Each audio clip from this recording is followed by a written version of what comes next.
All right, so this video is mostly for Austin, so I can show him the Sydney Hunter little mock-up that I've done for the GameOn Expo here in Phoenix.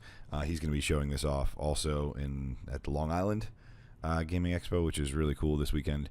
So I wanted to show him this little thing that I mocked up, and a lot of you guys who are just getting into NESmaker are going to dig this. I'm sorry, the tutorials are coming. I'm exhausted, and I've got to get down to the convention center.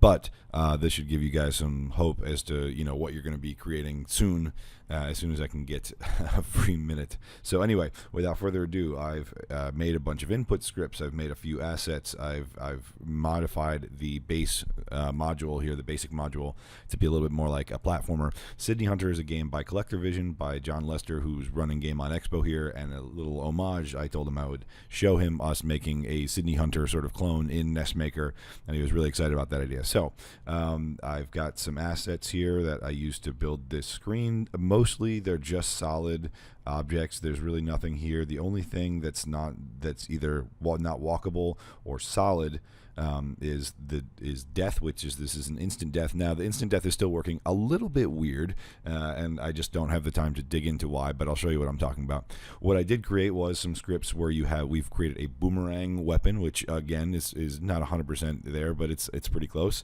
A monster and a little flame monster. A power-up that gives you score and a power-up that gives you health. And you know what? I'm going to put that power-up that gives me health right here. I'll place one. So place monster 4. I'm going to make that my health pickup.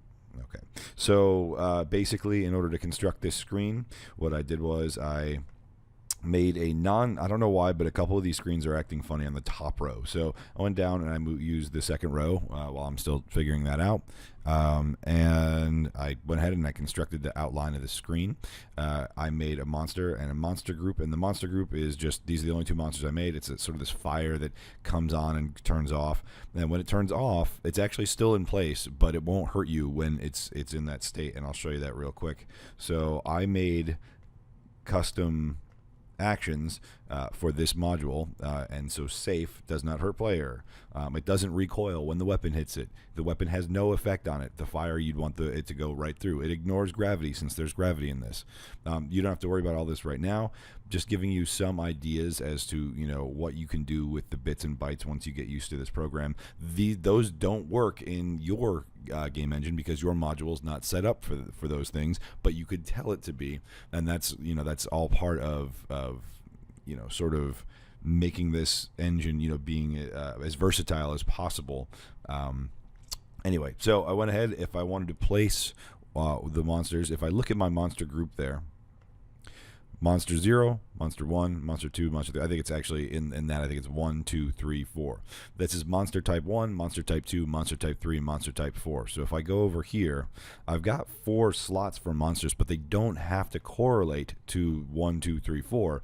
They just have to be within this group. So when I go to place the monsters on the screen, I right click, and I would say I want to place monster 1, and what do I want in that first slot? Do I want it to be a boomerang? Do I want it to be a key pickup? What do I want it to be?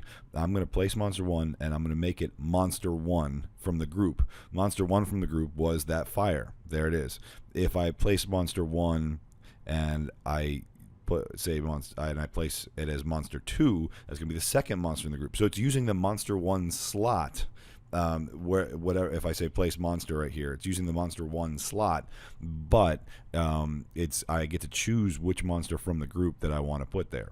So that would look weird because there's nothing up here to sort of tether it, but I'm going to put monster 1. I'm gonna have him drop down from the ceiling right here. I'm gonna use monster 1, monster 2 right there. So this guy's going to drop right down from the ceiling. And I'm going to let myself get hurt a little bit so you can see the hurt meter. I'm going to get my health restored. I'm going to jump up so you can see the score go up. One thing to note, the placements are appearing a little bit off if you have a taller object. And I'm not 100% sure why. That's a tool bug, though. It's just something that we've got to take a look at. And you know what? I've got to restore this bounding box like so.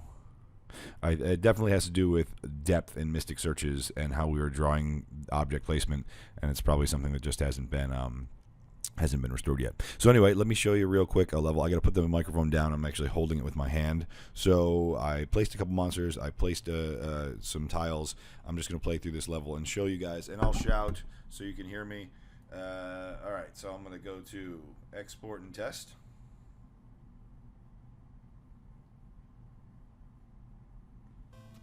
Okay. So what I've got is I got a little platform engine, but it observes variable jumping, so you can jump higher depending on if you hold or let go of the key. I'm gonna turn the music actually off so you can hear me. I don't know how. There we go.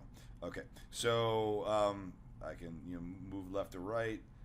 If I fall on the death spikes, I die. Now, did you see what happened where that guy appeared? I don't know what's going on with that, and it only happens sometimes. But we're going to fix that, no problem. For right now, though, it does work. You die, the game restarts, and good. So now I can, if I run into the monster, you can see my health goes down. If I press the B button, I actually have a boomerang. And if I get this, I collect money. And I can kill the monsters, and this only hurts me when it appears. So this isn't perfect. This is just what I sort of corralled the tool to do while I was on the plane yesterday. So really excited, to sort of have people building their own custom screens and letting them play it today on the NES.